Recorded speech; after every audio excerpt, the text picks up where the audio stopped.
तो फाइनली ढूंढ ही लिया आपने। हाँ, मुझे उम्मीद थी आप ढूंढ लोगे। आज की इस वीडियो के अंदर मैं आपको बताऊंगा कक्षा 10 भूगोल और उसके हम आखिरी पाठ यानी पाठ 7 के प्रश्न उत्तर करने वाले हैं। पाठ का नाम है राष्ट्रीय अर्थव्यवस्था की जीवन रेखाएं। चलो शुरू करते हैं। मैं हूं अजय और आप देख रहे हैं CCL क्लास। अब हमारे पास में जो पहला प्रश्न आ रहा है, और एक चीज बता देता हूं, ये जो वीडियो बन रही है ये एक PDF के थ्रू बन रही है। सो आप जो है इस PDF को डाउनलोड कर सकते हो। वेबसाइट है हमारी ऑफिशियल वेबसाइट, अबाउट के सेक्शन में मिल जाएगी आपको चैनल के, या फिर आप गूगल पे सर्च कर लेना cclchapter.com, तो आपको मिल जाएगी हमारी वेबसाइट और वहां पे जाके आप इजीली इस PDF को डाउनलोड कर सकते हो। अब यहाँ पे पहला क्वेश्चन है जो कि बहुवैकल्पिक प्रश्न है, यानी कि एक MCQ टाइप क्वेश्चन है।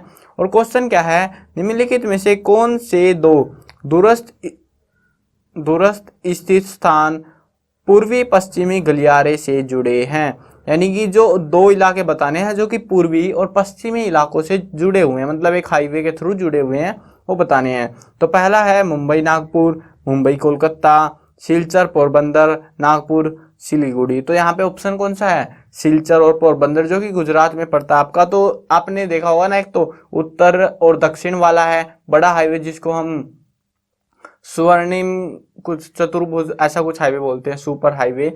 तो अभी जो है काफी बड़ा हाईवे है वो, और उसमें जो है हमें बताना है पूर्वी पश्चिम वाला। तो वो कौन सा है, सिलचर पोरबंदर वाला। अब अगला क्वेश्चन आता है, निम्न में से कौन से परिवहन का साधन, निम्नलिखित में से परिवहन का कौन सा साधन वहनांतरण हानियों का तथा देरी को घटाता है। यानी कि ऐसी चीज बतानी है, ऐसा साधन बताना हमको जो देरी को कम करता है पहुंचाने किसी सामान के, उसके अलावा जो उसमें होने वाली हानियां हैं उसको भी कम करता है। तो वो कौन सा है, पाइपलाइंस है हमारी, क्योंकि उसमें इंसान नहीं जा सकते, सिर्फ पेट्रोल गैसेज वगैरह जाती हैं और उनकी हानि को बचाया जा सकता है क्योंकि उसमें ज्यादा लॉस नहीं होता। वैसे ज्यादा क्या होता ही नहीं है बिल्कुल भी। अगला प्रश्न है, निम्न में से कौन सा राज्य हजीरा विजयपुर जगदीशपुर पाइपलाइन से नहीं जुड़ा हुआ। तो देखो ये जो पाइपलाइन है HVJ पाइपलाइन बोलते हैं इसको, और ये जो पाइपलाइन है ये ऊपर का जो एरिया है उत्तर प्रदेश, ठीक है, उस साइड से आई हुई है और नीचे गुजरात तक आती है मध्य प्रदेश से होते हुए। अब यहाँ पे ऑप्शन देखते हैं एक बार, मध्य प्रदेश, गुजरात, महाराष्ट्र और उत्तर प्रदेश। इसमें जो है महाराष्ट्र गलत है, महाराष्ट्र नहीं है इसमें, महाराष्ट्र के अंदर ये पाइपलाइन नहीं है।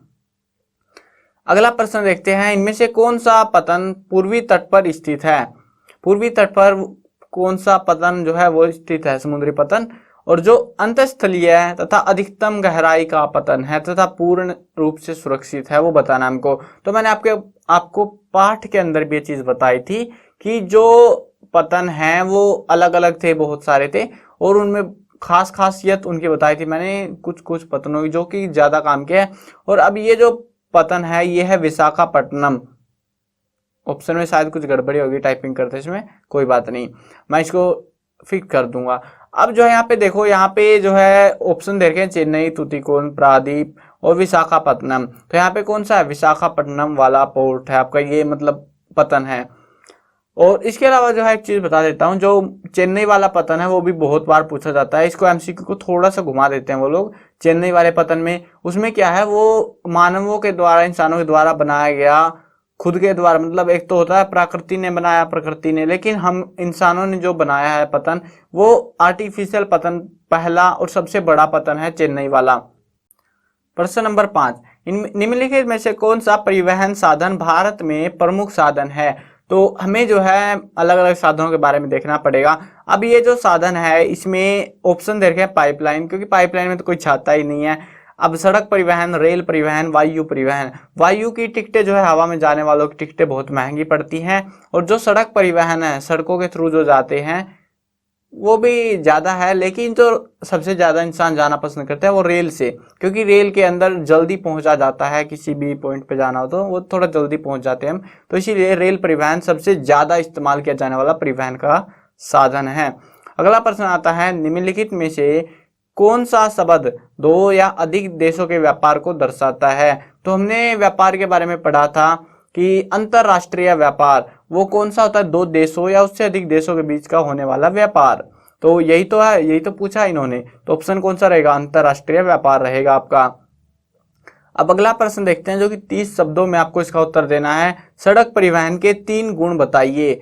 कितने गुण बताने हमको सड़क परिवहन के, सिर्फ 3। सड़क के फायदे बताने, मतलब 3 फायदे क्या है सड़क के। एक तो ये जो है कम व्यक्तियों, कम दूरी और कम वस्तुओं के परिवहन में सड़क परिवहन कम खर्चीला होता है, मतलब थोड़ी थोड़ी दूरी का जो काम होता है वो सब सस्ता किस में पड़ता है, सड़क वाले में। अब अगला है ये घर घर आपको जो है सुविधाएं मुहैया करा देता है, और जो है सामान, पता नहीं मिस प्रिंट हो गया फिर से, वह उतारने की अच्छा चढ़ाना आना था यहाँ पे, तथा सामान चढ़ाने व उतारने की लागत भी कम होती है इसमें। मतलब आसपास भेजना है तो वैसे भी अगर आप इधर उधर जा रहे हो, लेकिन क्या होता है अगर हैवी सामान, जो भारी सामान होते हैं वो आते हैं तो उसमें जो रेल का साधन है वो बहुत सस्ता पड़ता है परिवहन, लेकिन अगर हल्के हैं तो उसमें जो है सड़क वाला सस्ता रहता है। अब अगला पॉइंट दे रखा है इसमें, सड़क परिवहन अन्य परिवहन साधनों की अपेक्षा में एक कड़ी के रूप में काम करता है, यानी कि बाकी जितने भी परिवहन के साधन हैं उन सभी को जोड़ के रखता है। अगर सड़कें ना हो, रेल का परिवहन, वायु परिवहन, उन तक पहुंचेंगे कैसे हम, है ना, तो ये वहां पे बहुत ज्यादा काम आता है। अगला प्रश्न है, रेल परिवहन कहाँ पर अत्यधिक सुविधाजनक परिवहन साधन है तथा क्यों। रेल परिवहन कहाँ पे ज्यादा अच्छा है, तो वो मैदानी इलाकों में, मैदानी इलाका यानी कि हमारा जो हरियाणा, पंजाब, दिल्ली, मध्य प्रदेश, वो जो इलाका है उत्तर प्रदेश, तो ये मैदानी इलाका बोला जाता है इस वाले एरिए को। और यहाँ पे जो है सबसे अच्छा है क्योंकि यहाँ पे लाइनें जब बिछती हैं रेल की तो वो बहुत ज्यादा सस्ती पड़ जाती हैं। और सस्ती क्यों पड़ती है आप भी सोच रहे होगे, क्योंकि एक सिंपल सा लॉजिक ये है इसका, अगर पहाड़ों के अंदर लाइनें बिछानी है तो पहाड़ काटना पड़ेगा, कहीं पे कुछ भी आ रहा है गहराई आ गई, गड्ढा भरना पड़ेगा। यहाँ पे ऐसा कुछ करना ही नहीं है, यहाँ पे सीधी बस थोड़ा सा लेवल करो और आपका जो ट्रैक है वो बिछाना शुरू हो जाता है। उसके अलावा यहाँ पे जो खतरा है वो भी बहुत ज्यादा कम होता है इसको, तो इसीलिए यहाँ पे बिछाई जाती है। और इसके मुख्य कारण यहाँ पे बता रखा है, रेल लाइनें बिछाना आसान होता है। उसके अलावा बता रखा है इसको बिछाने की लागत कम आती है, मतलब आसान है, और उसके अलावा कुछ पहाड़ों को तो काटना है नहीं, तो इसीलिए बिछाने की लागत भी कम आती है। उसके अलावा मैदानी भाग सघन बसे होते हैं, ये भी पॉइंट अच्छा है कि जो इंसान है वो ज्यादातर मैदानी इलाकों में रहते हैं, जनसंख्या ज्यादा है यहाँ की, जिस वजह से यहाँ पे जो भीड़ है, मतलब जो भी उनको कमाई करनी है वो आसानी से हो जाती है। अगला प्रश्न देखो, सीमांत सड़कों का महत्व बताइए। जो सीमांत सड़कें हैं, मतलब जो बॉर्डर लाइंस होती हैं, जो सीमाएं होती है देशों की, तो उन सड़कों का महत्व बताना हमको। एक तो सबसे अच्छा फायदा क्या है कि ये जो बाहरी ताकतें होती है, यानी कि दूसरे देशों की बात कर रहे हैं, उनसे हमें सुरक्षा प्रदान करता है। कैसे, हाँ सोचो सोचो सोचो कैसे आपको सुरक्षा प्रदान करता है, तो वो ऐसे प्रदान करता है आपको, अगर युद्ध छिड़ जाता है, बाय मिस्टेक युद्ध छिड़ जाता है, दूसरे देश के पास सड़कें हैं तो वो अपनी आर्मी भेज देगा बॉर्डर पे, सीमा पे, और हमारे देश की तरफ हमला कर देगा। लेकिन हमारे पास अगर सड़कें नहीं है तो हम हार जाएंगे वहां पे, तो इसीलिए सड़कें बहुत जरूरी होती है। अब अगला आता है कि ये जो दुर्गम इलाके होते हैं जहाँ पे पहुंचना मुश्किल होता है, तो वहां पे जो है आना जाना थोड़ा आसान कर देता है। उसके अलावा जो है यहाँ पे आर्थिक जो विकास है उसमें भी सहायक होता है, यानी कि दूसरे देश से के साथ हम जब व्यापार करते हैं पड़ोसी देशों के साथ में, तो उन सड़कों के माध्यम से ही तो आता है वो भी, तो वो भी वहां पे भी मदद करता है। अगला प्रश्न है, व्यापार से आप क्या समझते हैं। स्थानीय और अंतरराष्ट्रीय व्यापार में क्या अंतर होता है। व्यापार क्या होता है, किसी भी जो ज्यादा वस्तु है किसी के पास में, तो उसके आदान प्रदान को हम व्यापार बोलते हैं। और यहाँ पे जो है 2 तरीके के व्यापार बोले इन्होंने, स्थानीय व्यापार और अंतरराष्ट्रीय व्यापार। स्थानीय व्यापार शहरों, कस्बों और गांव के बीच होने वाले व्यापार को हम स्थानीय व्यापार बोलते हैं, जबकि 2 या 2 से अधिक देशों के बीच होने वाले व्यापार को हम अंतरराष्ट्रीय व्यापार बोलते हैं। अगला प्रश्न आता है, निम्नलिखित प्रश्नों के उत्तर दीजिए, वो भी 120 शब्दों में हमें उत्तर देने हैं। परिवहन तथा संचार के साधन किसी देश की जीवन रेखा और अर्थव्यवस्था क्यों कहे जाते हैं। मतलब जो संसाधन है परिवहन के, संचार के माध्यम होते हैं, वो सारे जो है आपके जरूरी क्यों है, ये पूछ रहे हैं आपसे। तो वे साधन जिनके प्रयोग से यात्री और माल को एक स्थान से दूसरे स्थान पे ले जाया जाता है, यातायात के साधन कहलाते हैं। और वो साधन हो सकते हैं आपके जो है पानी वाला साधन हो सकता है, हवा का माध्यम हो सकता है, कोई भी माध्यम अलग अलग हो सकते हैं। और ये जीवन रेखा इसीलिए कहते हैं क्योंकि देश के आर्थिक राजनीतिक विकास में ये बहुत मदद करते हैं। कोई भी सामान बाहर के देश से आ रहा है तो पूरे देश में अगर उसका वितरण करना, फैलाना है उसको, तो वो किसके माध्यम से होगा? ट्रांसपोर्ट यानी कि क्या बोलते हैं, परिवहन के माध्यम से होगा। उसके अलावा अपने देश से अलग अलग हिस्सों से इकट्ठा करके माल बाहर के देश में भेजना है तो वो आसान रहता है। अगर ये माध्यम हमारे पास नहीं होंगे तो देश पिछड़ जाएगा।